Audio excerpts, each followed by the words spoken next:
Ayer se habló un poco de esto, de que la medicina cada vez es menos tocar al paciente y más dependiente de estudios complementarios, pero yo en este aspecto creo que si los estudios complementarios están bien hechos, están bien razonados, está hecho por gente entrenada, son útiles siempre y cuando no perdamos de vista la clínica. Bien, como muchas veces se dice, lo que uno ve en las imágenes son hallazgos que hay que ponerlo en contexto del paciente, y muchas veces en la urgencia a todos nos pasó que entra un paciente en la unidad coronaria y uno dice está con sobrecarga hídrica, le pone diuréticos, no responde, ¿no es cierto? Y después uno dice, no, debe ser porque tiene la fracción de eyección baja, le pone inotrópicos y hace una arritmia, ¿no? Y después hace, o sea, y uno dice, pero tendrá líquido, pide la radiografía y no hay congestión, pero tiene edema, entonces, ¿dónde estamos parados, no?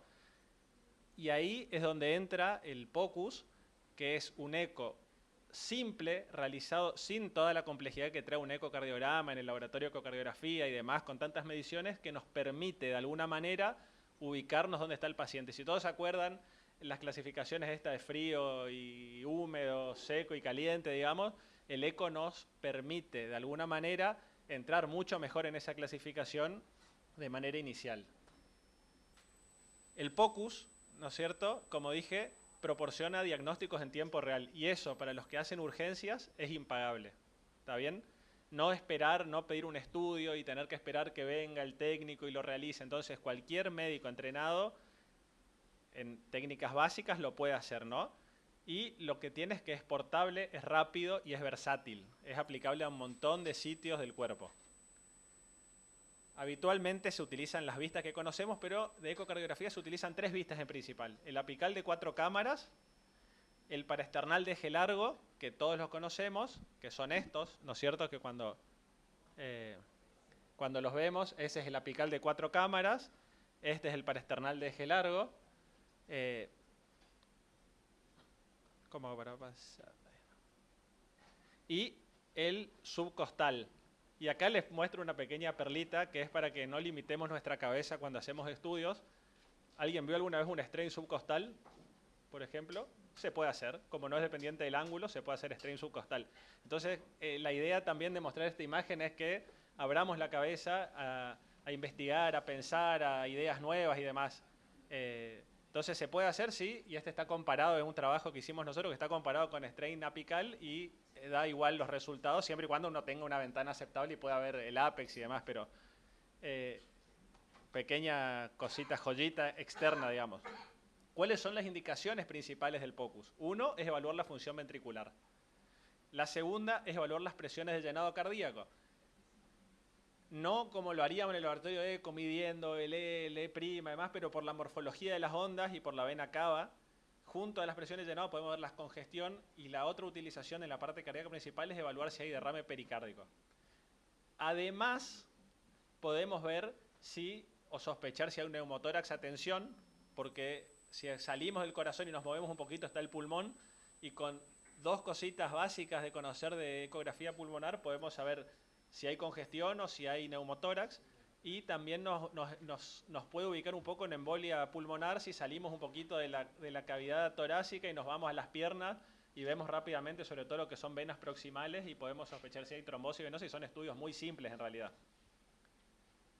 Es útil en la reanimación cardiopulmonar, identifica muchas de las causas reversibles, todas las que tienen las caritas sonrientes las podemos de alguna manera sospechar con el eco, la hipovolemia, el neumotórax a tensión, el taponamiento cardíaco, la trombosis, la embolia pulmonar, el infarto, los podemos sospechar con el eco. Una cosa, no minimicemos interrupciones para garantizar la efectividad de la RCP, ¿no? O sea, si el que está por agarrar el transductor va a estar 1 minuto tratando de encontrar algo, no sirve porque estamos yendo en contra de lo importante que es la RCP. Pero si tenemos disponible y tenemos capacidad de hacerlo, durante las compresiones, en ese lapso en que se hace el electro, eso mirar, podemos identificar algunas de estas causas y muchas veces ayuda. Otro puntito extra les muestro, podemos evaluar la efectividad de las compresiones torácicas, ¿no? Miren este caso, paciente en paro cardíaco, ¿no es cierto? Hacemos reanimación cardiopulmonar, teníamos el ETE porque estamos en quirófano, habían salido de bomba y este paciente hace un paro ya cuando habían hecho la esternotomía, entonces estamos evaluando las compresiones torácicas, así se ven las compresiones torácicas externas, ¿no es cierto?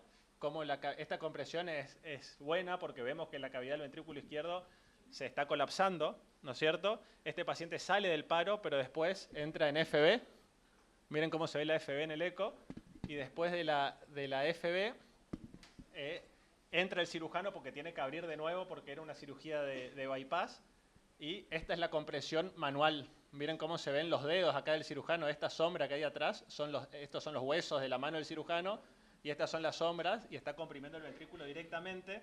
O sea que, ¿podemos hacer POCUS con este? Sí. Nos vamos a poner una sonda con lo que implica llevar el equipo, prenderlo más. Pero si ya tenemos, utilicemos las herramientas que tenemos en el momento para dar un mejor...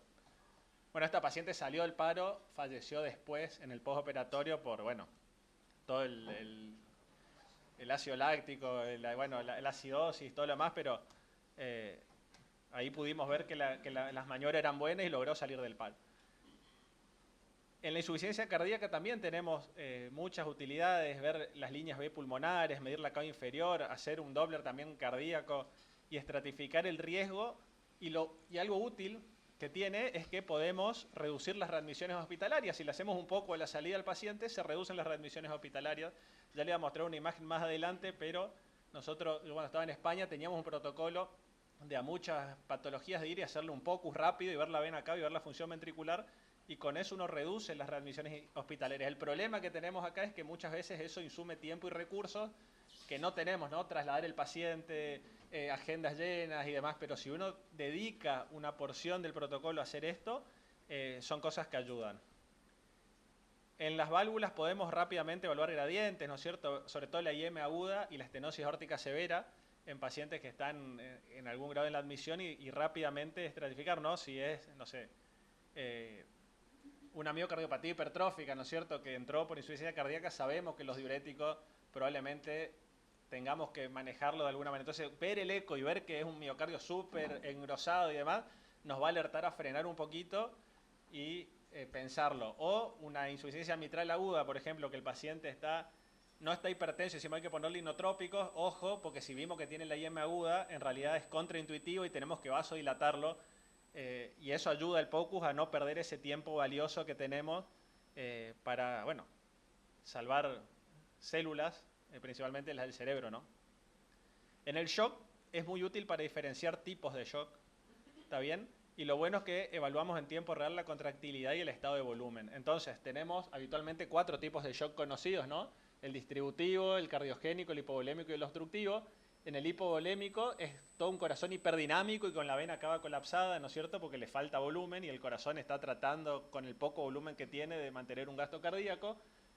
El distributivo es el más difícil porque es de amplio espectro. La fracción de eyección puede estar normal o puede estar baja. La vena cava puede estar dilatada. O sea, ese es el más difícil de todos.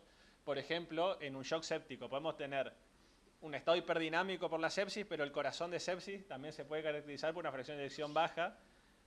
Podemos tener hipervolemia, podemos tener hipovolemia. Entonces, este es el más difícil. Pero el cardiogénico, si vemos que está disminuida la función ventricular izquierda, hay líneas en el pulmón y la vena cava está dilatada, sabemos que cabeza de león, como decían, cuerpo de león, cola de león, es un león, digamos. Y el obstructivo, sobre todo si vemos dilatación del ventrículo derecho, para pensar en una embolia pulmonar, o vemos derrame pericárdico y con vena cava inferior dilatada, bueno, podemos cambiar el diagnóstico, ¿no es cierto?, de ese paciente que entró por insuficiencia cardíaca, es decir, no será un tromboembolismo pulmonar, y acelerar el estudio. Algunos ejemplos, acá vemos, por ejemplo, qué fácil se ve una vena cava inferior dilatada. Este paciente claramente está húmedo dentro de esa clasificación, tiene congestión. O apoyamos, ¿no es cierto?, el transductor y vemos esta fracción de eyección. No hay mucho que pensar. Este paciente está, digamos, sí, está mal.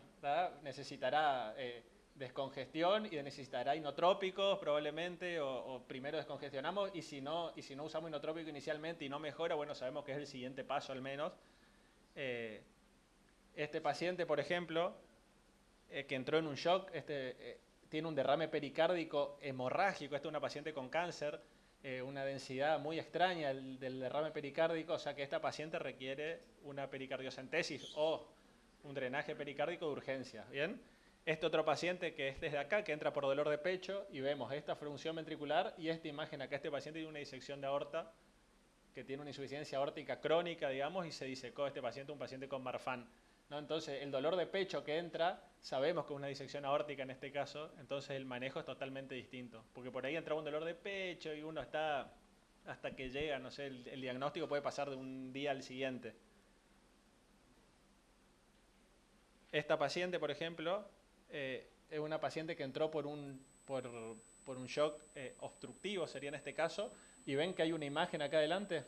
Bueno, esa paciente es un cáncer de mama que hizo una metástasis del pericardio que compromete las cavidades derechas. Ven que casi no se ven las cavidades derechas. Deberían estar ahí. Entonces eso es un taponamiento cardíaco, pero por una masa extrínseca que comprime, por ejemplo. También podemos evaluar el gasto cardíaco, ¿no es cierto? Si nosotros hacemos el BTI, esto es muy simple, en realidad hay que hacer el botón de eco dice trazar, y uno traza en lo que es el tracto de salida del ventrículo izquierdo, y vemos que este BTI es de 6.0. Si es menos de 15, podemos sospechar que hay bajo gasto. Entonces, este paciente se beneficia de inotrópicos, por ejemplo, porque el ventrículo no está pudiendo inyectar. Entonces, uno puede ir rápidamente ubicando al paciente en algún lugar para... esto ya lo vamos a ver abajo en la práctica para que entiendan un poquitín mejor. Estos dos pacientes, por ejemplo, este paciente entró por dolor de pecho y tiene trastornos segmentarios, ¿no es cierto? Fácil de ver, ¿no? No vamos a analizar si es hipoquinesia, aquinesia, no importa. Vemos que acá se contrae mejor y que todo este segmento se contrae mal. Entonces, ese dolor de pecho, a pesar de que el electro no sea diagnóstico definitivo, es un coronario casi seguro y se beneficia un cateterismo de urgencia. Entonces, no perdimos tiempo, ¿no es cierto? O este paciente, que lo tuvimos nosotros, un paciente que entra por insuficiencia cardíaca aguda y tiene una insuficiencia mitral severísima con una aurícula chica. Ese es el caso típico de insuficiencia mitral aguda. Ese paciente tolera muy mal la insuficiencia mitral, entonces rápidamente llegamos a un diagnóstico. Sí, tiene el soplo, todo, pero no es lo mismo tener el soplo que saber que es una insuficiencia mitral aguda, viéndolo y aplicar el tratamiento correspondiente rápido. Ahí paso. Entonces, ¿qué diferencias hay rápidas entre la ecocardiografía tradicional y el POCUS? El POCUS es una evaluación rápida que responde preguntas específicas, ¿no es cierto? En cambio, en el eco tradicional es una evaluación detallada y completa de toda la estructura cardíaca. Entonces, la pregunta es, ¿qué tipo de shock tiene? Está acá, por ejemplo, ¿no? ¿Es hipovolémico? No sé, porque el paciente tuvo un antecedente de sangrado. Entonces, uno va a responder una pregunta. Habitualmente, el POCUS se hace en la emergencia, en quirófano, en la terapia intensiva, en el consultorio. Hay algunos países que tienen el eco en el consultorio y rápidamente miran en el consultorio si hay algo raro. En cambio, el eco tradicional se hace en el laboratorio de eco, ¿no? Los usuarios habituales del POCUS son los residentes. Acá y tenemos muchos hoy gracias a la convocatoria que tuvimos, los cardiólogos, los médicos de urgencia, intensivistas, ¿no? En cambio, el eco tradicional habitualmente lo hacen especialistas en imágenes cardíacas, digamos, ya es una cosa más puntual. Es rápido, en pocos minutos deberíamos tener hecho un diagnóstico inicial. Habitualmente se usan equipos portátiles o trasladables, ¿no es cierto? Ya vamos a ver una diapositiva sobre eso. La imagen suele ser de menor calidad porque a veces está intubado el paciente, a veces está en la guardia, a veces están reanimando, a veces está inquieto porque sus síntomas lo tienen inquieto. Bueno, es un estudio que se hace, vamos a ponerle entre comillas, como se puede. Y ahí viene el principal problema, que la dependencia del operador es alta y yo pondría muy alta. ¿Está bien? Entonces hay que practicar POCUS. Entonces, los que tengan disponibilidad en su centro, un eco en la unidad coronaria, a cada paciente que esté internado, aunque ya sepan el diagnóstico, apoyen el eco y miren, apoyen el eco y miren la vena cava, miren. Porque esto es yo pondría muy alta la dependencia, porque en el contexto de urgencia entra el paciente con dolor de pecho y tenés que el enfermero lo quiere canalizar, que el laboratorio le quiere sacar sangre, que le quieren hacer el electro, que viene el familiar a preguntar cómo está. Entonces, capaz uno dispone de escasos minutos para poder hacerlo y hay que tener práctica. Es de bajo costo, pongámoslo entre comillas, porque no tenemos diferenciación en el pago de esta práctica, entonces se factura, que es algo que hay que ir aprendiendo ya en la residencia, cómo es el sistema de salud, la parte de economía, y de fácil acceso. Estos en otros países principalmente, acá los centros que disponen de un eco en la terapia, eso traten de usarlos, y la capacitación requerida habitualmente es breve. Hay un montón de cursos de POCUS, que hay muchos que incluso son gratuitos a nivel internacional, y se pueden hacer, duran 4 o 5 clases y orientan bastante a... El libro del doctor Merlo que es... Ah, bueno, está bien. Sí, escribimos un capítulo de ese libro, el doctor Merlo, y tiene un curso de POCUS cardíaco. En cambio, bueno, el resto es diferente a esto, ¿no? Innovaciones tecnológicas, ¿no es cierto? Cada vez hay más integración con dispositivos portátiles y smartphones y el uso de inteligencia artificial para mejorar los diagnósticos. Todavía no está llegando acá, pero...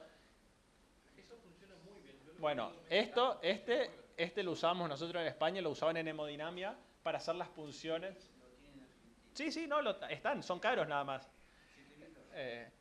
O sea, son caros para el uso individual que uno le puede dar o el compartir el equipo entre mucha gente, ese es muchas veces el problema. Pero en España, por ejemplo, en hemodinamia, acá hacen todas las punciones guiadas por eco.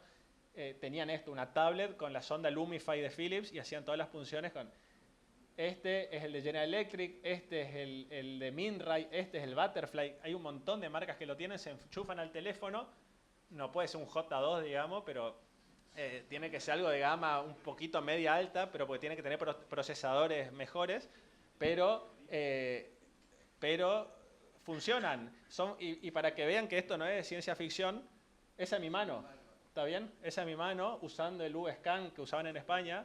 Entonces decían, bueno, se va de alta la insuficiencia cardíaca en la habitación, andaba a verlo. Entonces voy y llenó una pequeña ficha que decía, ven acá va tanto, función ventricular tanto, o sea que existe. Y esto es, mirá el tamaño de mi mano, es como un celular. En esa pantallita vos veías el eco y el paciente era un trabajo que estaban haciendo para optimizar esto de reinternación e insuficiencia cardíaca.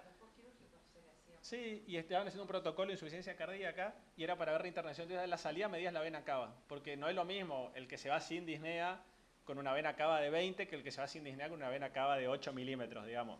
Entonces, y después hacían con veían a futuro si se reinternaban, no sé en qué quedó, pero íbamos y subíamos y hacíamos los ecos.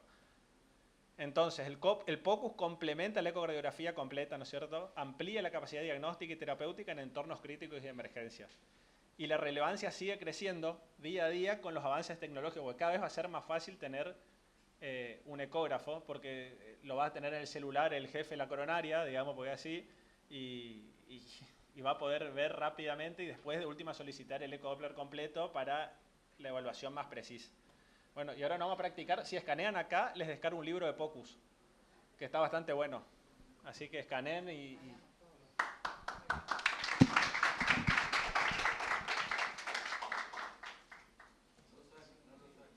No, ahí lo dejo en F5, esperá. Quería ponerlo... Si escanean acá, después de pagar... Si escanean acá, pero después de pagar la suma... Ahí está. Ponen su tarjeta y le... Un libro de POCUS escrito por un tal Lepori que... ¿Qué va a hacer con tanta cuenta bancaria que va a hacer? No. ¿Tienen alguna duda, pregunta? ¿Utilizan? ¿Quiénes tienen eco en su centro disponible para el hospital, el Cordis, el UEM?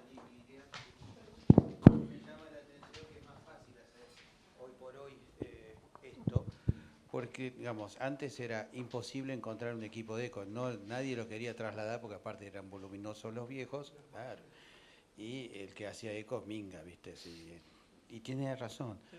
Al achicar los dispositivos y estos portátiles permite que hacer una práctica extremadamente importante, porque te llega, como dijiste vos, el paciente a la unidad coronaria y nos cuesta, digamos, el interrogatorio a veces es difícil, como dijiste, todo el mundo está arriba del paciente, sí. No puede definirlo y un eco te separa la paja del trigo. Entró el viernes a las 3 de la mañana, que no sí. Tenés ecocardiografía hasta el lunes. Que está la puerta a las 8 cerrada con llave. Que llegamos con camisita, cómodo, ¿entendés? El lunes, cuando el que estuvo, porque es así, y el que estuvo el sábado y el domingo estuvo transpirando ahí, entonces esto... Y el otro, sí, lo que he visto lamentablemente en la República Argentina, un lugar había que comprar Lumify y fin de semana desapareció, porque es fácil llevarlo. Sí, sí, es una sonda. Es una sonda. Es una sonda muy simple, digamos. Sí, es esto así, con un cablecito, digamos. ¿No? O sin cable. Bueno, están los que son, sí. El Lumify viene sin cable, así que sí. Es mucho más fácil. Pero bueno, te felicito porque realmente creo que es muy importante para la formación del médico tener acceso a algo que antes era imposible. Electro es muy lindo, pero te da muchísimos más elementos. Conforma, no sé si el diagnóstico, pero sí la conducta. Sí, y la conducta es lo que se habla del paciente. Pero rápidamente, o sea, si Claro. uno puede rápidamente separar las aguas y decir esto Esto es un requiere coronario, inotrópicos, esto sí. requiere diuréticos, Sí. esto requiere un quirófano, rápidamente... El electro eso no te lo permite. No, y la placa de tórax Tarda más. tarda... No, está bien, pero a su vez... No, descentrada, tiene eso. todos los cables Entonces en el el paciente medio. está con los electrodos medio acostados, la paciente un poco gorda, está acostada y fuiste. sale una cosa y va a decir, oh, decir para... Bueno, fíjate que hoy por hoy, hablando, en la residencia lo clásico es pedir todo junto, dolor de pecho, el estudio básico, la coronografía, como si fuera cualquier cosa. Y la radiografía la terminamos viendo en un monitor chiquitito y empezamos a escribir una radiografía que se ve mal y la hacemos mal porque hay que verla en grande. Así que en ese sentido las cosas evolucionan para bien. Hay cosas que no son tan buenas, pero eso evoluciona para bien. Eso no cambia que al paciente hay que tocarlo. ¿Algún comentario más, algo? Nosotros, perdón, Sí. en la unidad coronaria en Corrientes tenemos nuestro ecodoppler disponible para cuando nosotros queramos utilizar. Medimos mucho si vena cava, si colapso o no, lo medimos, pero por ahí no tenemos práctica, por ejemplo, medir el flujo de la vena porta o de las venas renales, que por ahí aportan también en Sí, el Vexus. el Vexus. Así que está muy bueno. Sirven. En realidad cuando uno agarra en esto, como no hay que hacer medidas muy avanzadas, medir el flujo de la vena renal, ahora le podemos mostrar, no es difícil, digamos. Se ve ahí la vena y se le pone un flujo y se ve la morfología de la onda y nada, igual que la vena porta. Es saber encontrarla nomás. Cuando uno te va un poquito y la encontrás, medirle el flujo y ves si es pulsátil o no el flujo, ya está, digamos. No importa la altura, solo si es pulsátil, digamos. Ves si es pulsátil y si tiene sobrecarga. Es plano, no tiene sobrecarga, pero hay que ir agarrando práctica nomás. Lo bueno que la mayoría, o casi todos, levantaron la mano de que tienen disponibilidad de eco, así que Sí, pero practiquen. debe ser que la mayoría hace la parte cardio. Yo creo que meterse ya en vena porta... No, pero hay que hacer los cursos cortos, por eso... No, claro, por eso te digo, no, o sea, la práctica hay que hacerla y hay que ver varias veces para poder identificar cuál es la vena porta, porque no es tan fácil a veces. Yo te digo que hago No, por eso sí, a ecodoppler veces. hepático que... Sí. Por lo menos empezar y tener Eso. disponible no es poco. No, empezar viendo la vena cava, por lo menos, La función y ventricular. después la función ventricular. Y el derrame. Si se puede, claro, exactamente. Y la motilidad en un paciente con sospecha de infarto, que no es concluyente con el electro, con otras cosas. Creo que son los puntos claves alrededor del corazón, tanto intra como pericardíaco, el pericardio, la vena cava, la motilidad parietal y la función ventricular. 4 ejes fundamentales para definir dónde estamos parados con el paciente y poder avanzar con la terapéutica, que como decía Augusto, creo que es esencial, porque vos podés tener vena cava dilatada, pero no se condice con lo que está pasando a nivel ventricular. Entonces, a ver, ¿por qué se dilató la vena cava? ¿Porque tiene un TEP o porque tiene una disfunción protésica valvular que es crónica y que en realidad está dilatando la vena cava porque tiene hipertensión pulmonar asociada? O sea, entender ese cuadro a veces no es tan fácil, pero si nosotros nos ponemos los puntos claves, vamos a poder identificar rápidamente qué es lo que necesitamos en la urgencia, y para eso sirve el POCUS, ¿no? Después le pediremos al ecocardiografista de referencia que nos analice todo el resto, pero ahí está la clave. Bueno, vamos a continuar con la jornada. Practicar, sí. Invitamos a los residentes, pues si no, bajamos todos, es un caos. Perdón al resto Doctor Chambré, del puede público. venir. Venga, si quiere. Si Juan Manuel tenés tiempo y te querés quedar, nosotros encantados, experto en eco también, así que... Y bueno, es para bajar a hacer un... Ah, el doctor Tagua también ahí lo veo, así que si querés venir, Walter, encantados también.